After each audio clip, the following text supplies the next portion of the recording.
Hello everyone, Tony again with TRW Medical Training. I'm going to make a little announcement here. All the other classes that I'm going to start teaching via Zoom, online, at hospitals, and here at my location in Warner Robins, Georgia.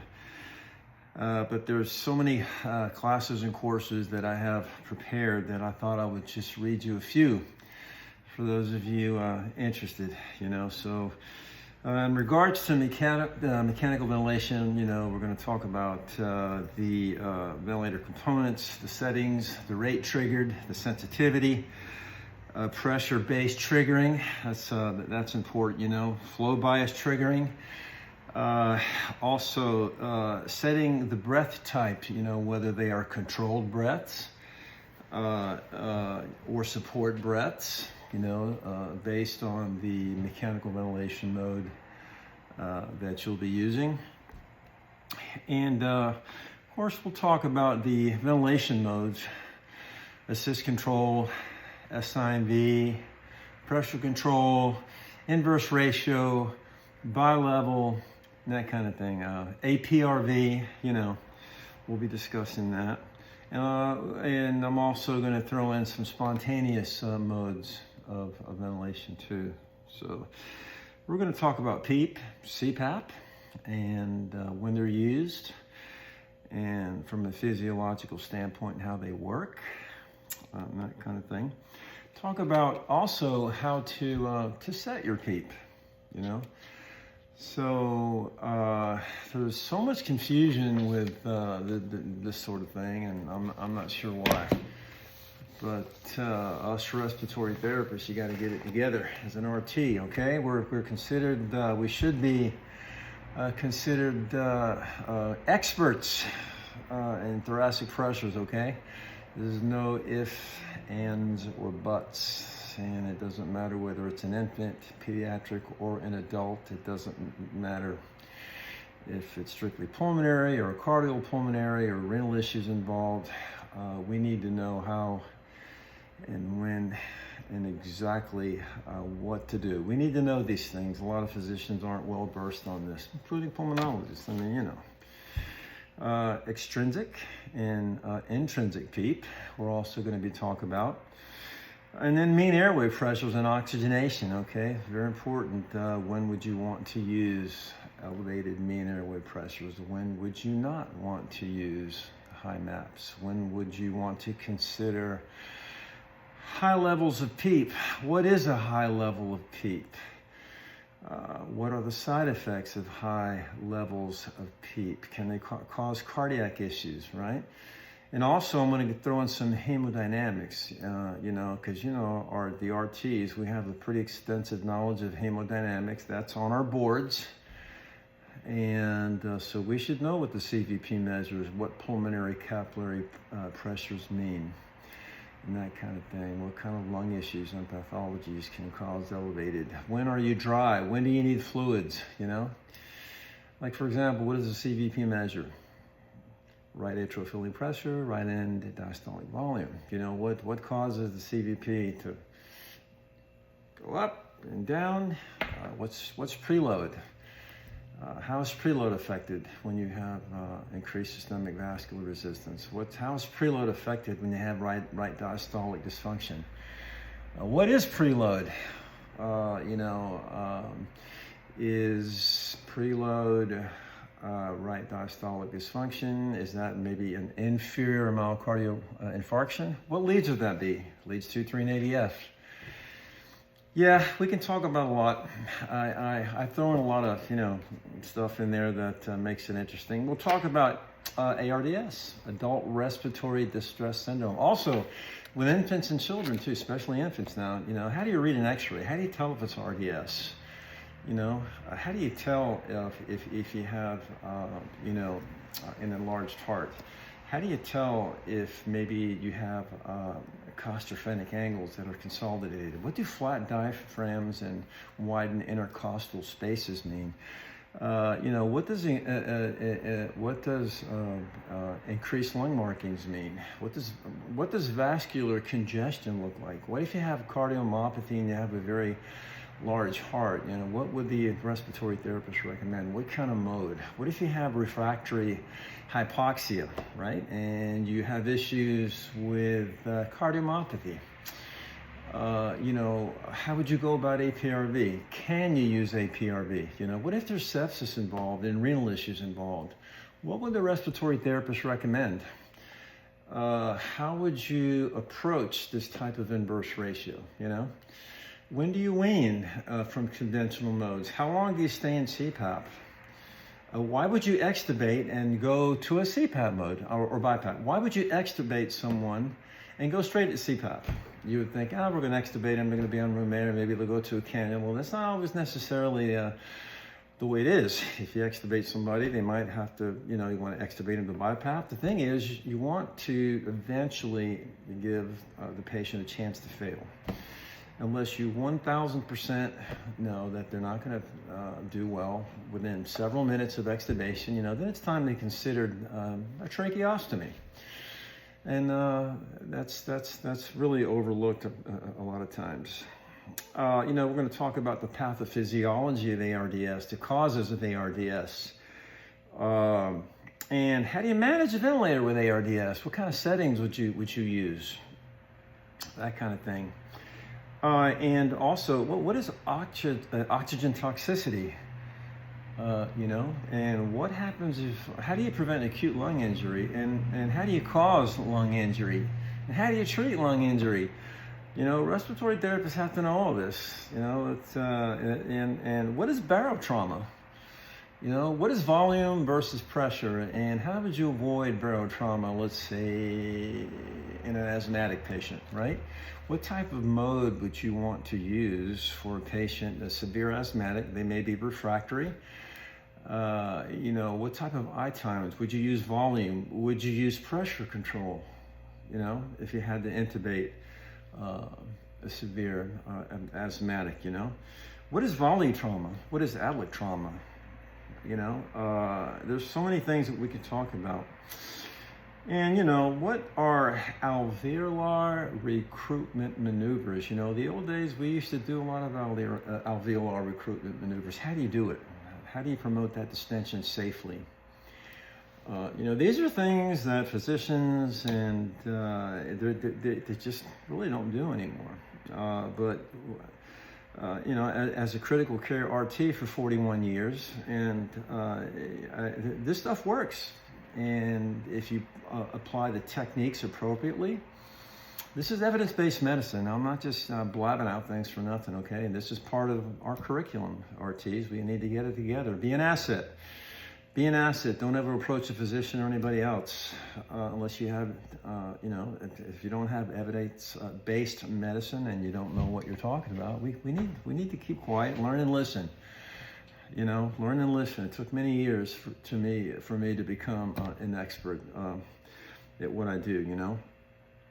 And we're going to talk about inhaled vasodilators. You can inhale a lot of stuff. Antibiotics. There's so many things that you can be a part of as a respiratory therapist that you can recommend with less systemic side effects too. So there's a lot of things that respiratory therapists can recommend. Extracorporeal, ECMOD. When would you use that? What qualifies for ECMOD and that kind of thing? And hypoxemia is just not talked about enough. So when you really break down hypoxemia and the causes of it, as an RT, you got to know these things.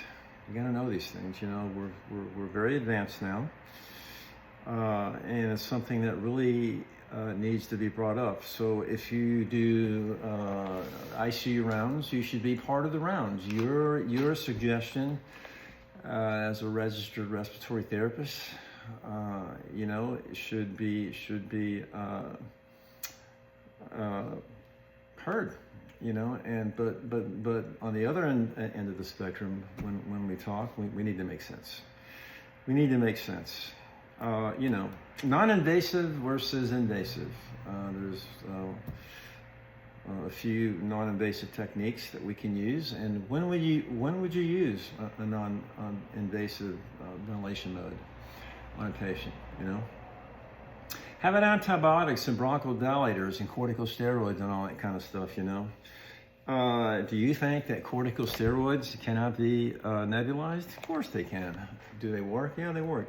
You know, the mechanism of action is kind of strange, and there are conflicting abstracts. I do a lot of studying, a lot of reading, a lot of teaching, but you know, for example, back in the old days, we would do, let's say somebody had upper airway croup. You know, you can nebulize 2 to 4 milligrams of dexamethasone, and you would combine that with racemic epi. So now you have a vasoconstrictor, and you have corticosteroid, and it either works great or it doesn't. You know, the majority of the time it works okay. I just want to say maybe 70% of the time, if you have a kid that's very tachypnic, upper airway stridor, and you don't have time for IVs, you know, get the racemic epi going. Remember, anything on inspiration is upper airway, anything on exhalation is lower airway. So we shouldn't need an x-ray or a lateral neck and all that to tell that somebody has upper airway obstruction. Of course, the uppers are very, very scary. So we need to move a little quicker when it comes to the upper airway things, because they can shut down on you very, very, very quickly. Very, very quickly. So, and you know, we'll talk about alternatives to spontaneous breathing trials. You know, a lot of times patient cannot tolerate spontaneous breathing trials. They can't tolerate NIFs, negative inspiratory measurements, inspiratory force measurements. They have no reserve. They're very chronic, very severe COPD patients. And you know, if you're going to wean somebody off of a conventional mode, with these patients that are so chronic and so obstructive, they just can't handle it. You don't put somebody on CPAP and leave them there for 30 minutes or an hour. That's ridiculous. Maybe leave them on there 10 or 15 minutes. If they look like they're doing good, shut off all sedation, work with them. This is something that needs to be done quickly. These type of patients also do not need to be left unattended. For example, CABG, you know, these open heart patients that have severe COPD components and that kind of thing. Sometimes you don't have time to put them in CPAP and get a blood gas, right? You just have to go with the feel. Go by what the patient looks like, right? And sometimes you extubate these open heart patients to CPAP or BiPAP, which is perfectly fine, but you don't want to leave them on a controlled mechanical ventilation mode forever either, because, you know, they have very weak inspiratory muscles, and remember, they're chronic. Their carbon dioxide levels are chronic, you know, and they need to stay that way because that's how they compensate from a metabolic standpoint, and we can't do anything to change that. So let's say a COPD patient has a CO2 of 78 and a pH of 738. What do? Put them on BiPAP for that? No, because that's where they live. You don't want to knock out their drive, their respiratory drive. Very, very simple little things like that people just forget, you know. And sedation and management and pain management and all that kind of thing, all this is very, very, very, very important that the RT needs to be a part of, you know. And how about tracheostomies, the timing? When is the time for a tracheostomy? I kind of wish every hospital in the United States these people would get their things together as far as some sort of if they would mainstream this, you know. We keep people on ventilators for 2 weeks, 3 weeks, and then they wonder why from an oral standpoint, they have breakdown, their upper palates break down, their skin breaks down. Then next thing you know, they're blaming it on the endotracheal tube holder, which has nothing to do with that. You know, you can't leave somebody taped with any type of ET tube holder device for days. It doesn't matter how often you position that, you know. So there needs, in my opinion, more stricter protocol for that kind of thing, you know. Type and size of tracheostomy tubes and the care of the tracheostomy tubes. Also, we will be talking about that, you know, and very, very important, you know, decannulation and the chest tube management. Also, the respiratory therapist. Come on, you guys, you need to be expert at chest tubes. You know, we ought to be able to put a chest tube in, monitor, manage that chest tube as good as or better than any physician on the planet. All right, you need to be able to assess a chest tube very, very quickly. And we should be at least be able to read the very basics on an ECG. Not an ECG. Well, we should know 12 leads a little bit too, you know. But I mean, AP and lateral films, you know. So you see, there's a lot that we can talk about, and I look forward to these classes. And as you can tell, I'm passionate about what I do, and hopefully I'll stay this way. Anyway, I appreciate my audience very, very much. I love my students. I love working with physicians and medical students and nurse practitioners and PAs and all that. We are all a team. So I will see everybody soon. Remember, if you need your ACLS, your American Heart Association courses, go to trwmedicaltrainingllc.com. I'm located in Warner Robins, Georgia, 1624 Watson Boulevard on the second floor, Suite A. And I am looking forward to seeing everyone very, very soon. Take care. Bye.